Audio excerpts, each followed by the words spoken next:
Alright, so today we're just going to be doing a really quick look at a very basic Webpack setup.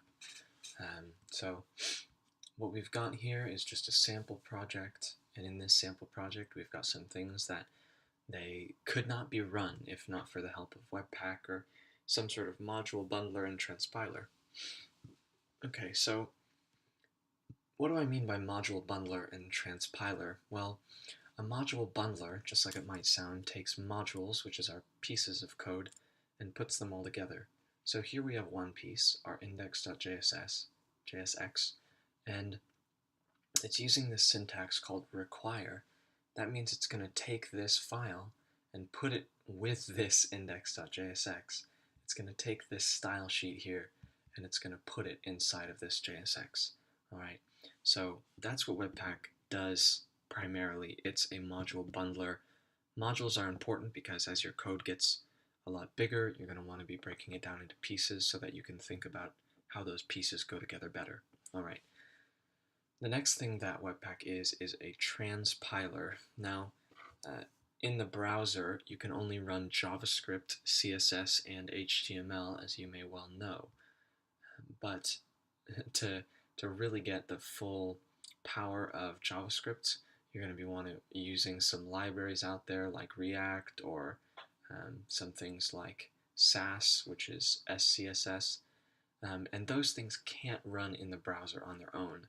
So what we need to do is transpile them. We need to turn them into something else, and Webpack will do that for us while it is bundling. Okay, so what we're going to do is we're just going to write the Webpack config file. This webpack config.js, which we'll just delete and start all over with. We're going to make a new file. We're going to call it webpack.config.js. This is our file that tells Webpack how to run. And we need to export it. Now, module.exports is a syntax that is from Node.js, so hopefully you know a little bit about that. But if not, no big deal. We're only going to be using it in this one spot. Basically, it's just telling it to export it. So that's it. Now, the only two things that Webpack needs to work is an entry and an output. All right. We need a path. We need a file name. Okay. So entry, like you might imagine, is just where the Webpack bundler is going to start putting things together, because it needs a place to start, and then once it gets there, it's going to follow the instructions inside that file. So you don't need to tell Webpack explicitly how to put together every file, but basically inside of our index.js, it's going to read through every single line, and when it sees an instruction, like require, it's only going to think that this is important. It's going to say, oh, I need to do something, and so then it will grab this index.scss file and put it all together. Okay, I'll just get out of this garbage. Cancel. Alright, so our entry point is going to be our index.jsx, which is inside of our app. There we go. Okay. Our output, now the thing about output is that sometimes output can get a little bit confused about where it's going.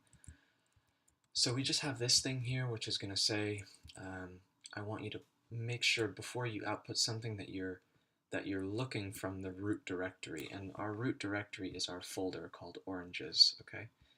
And the name of the file is going to be public and bundle.js.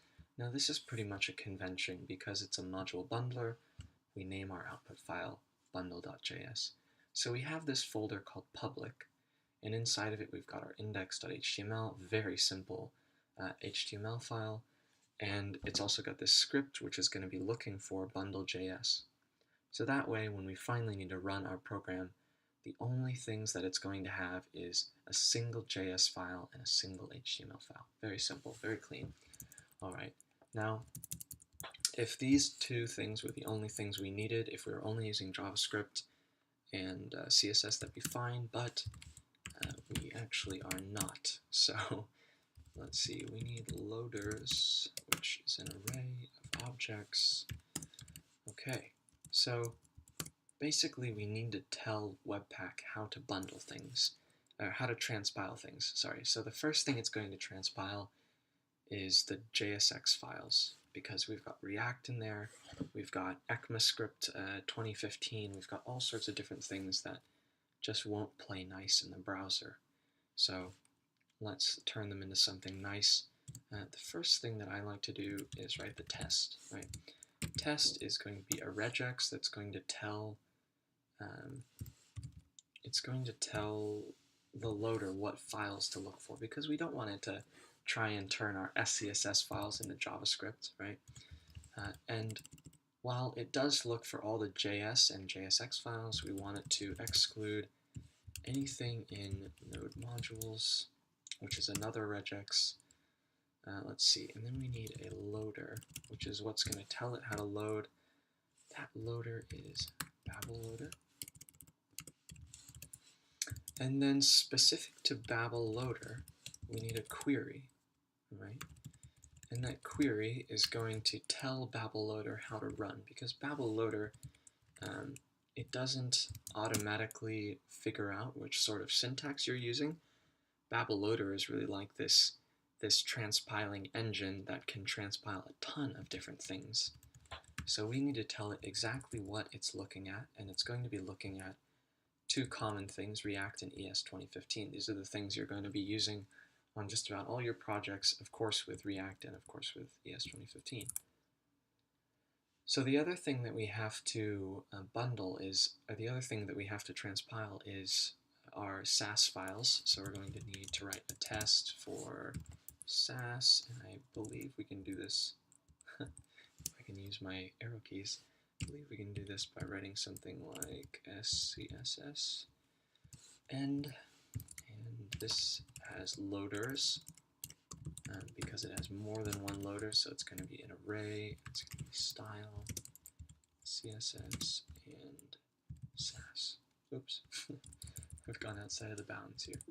Okay, so what do we have here? Well, basically we're looking for either CSS files or SCSS files, and we're not just going to use one loader, but we're going to use a bunch of different loaders. So it's going to take the file and it's going to run all of it through Sass, then it's going to run all of it through CSS, and then it's going to run all of it through style. And that way it's going to be good to go, and it's going to be able to be run by JavaScript. Alright, so let's save this and see if we can run it in our terminal. Now one quick thing to note is that you got to get the plurals and the singulars all right. I believe this is actually called presets. So this is loaders because it's an array, and this is loader because it's just one. This is loaders because it's an array, and this is module because it's just one thing. Alright, so let's give that a spin. Now the way that you're going to be able to run Webpack in your terminal is by installing Webpack globally. Alright, so you're going to run npm install global Webpack. You may need to if this doesn't work, you might need to give permission to install it globally, because it's going to be putting it in sort of a root directory on your machine. So just put a sudo in front of it and then type in your password when prompted, and that should get you past all the troubles. Alright, so we're just going to run Webpack, see if it works. Alright, so we've clearly buggered something up here. We need a comma. Okay, let's see what happens. Alright, so it's happy. So this is what's gonna be outputted when you run Webpack for the first time. It's just gonna say, okay, this is the time it took, here's your asset, there's the size. If everything's green, then that's exactly what you want. Alright, so it created this file called bundle.js. We're not gonna go there. 'Tis a scary place. But basically what we are gonna do is we're gonna try and run our new application right here, our public folder, in Chrome. So let's just see, let's get our Finder open and let's go to our project. So we're just going to do this super old school. Let's see, I swear I have something in here called orange. There we go, oranges. It's inside of our public folder.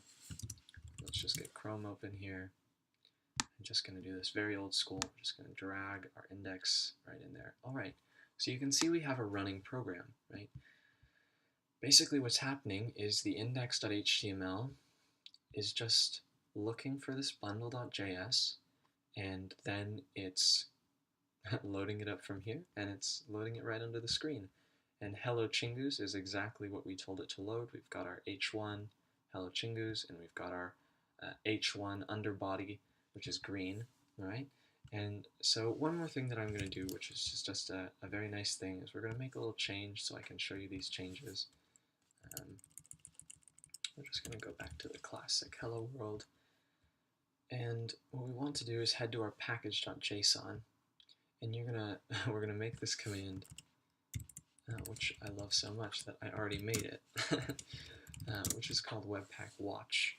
Now, this is gonna make it so that when we make changes to anything in our app directory into where we build our program, it's gonna automatically bundle all those changes and make a brand new bundle.js.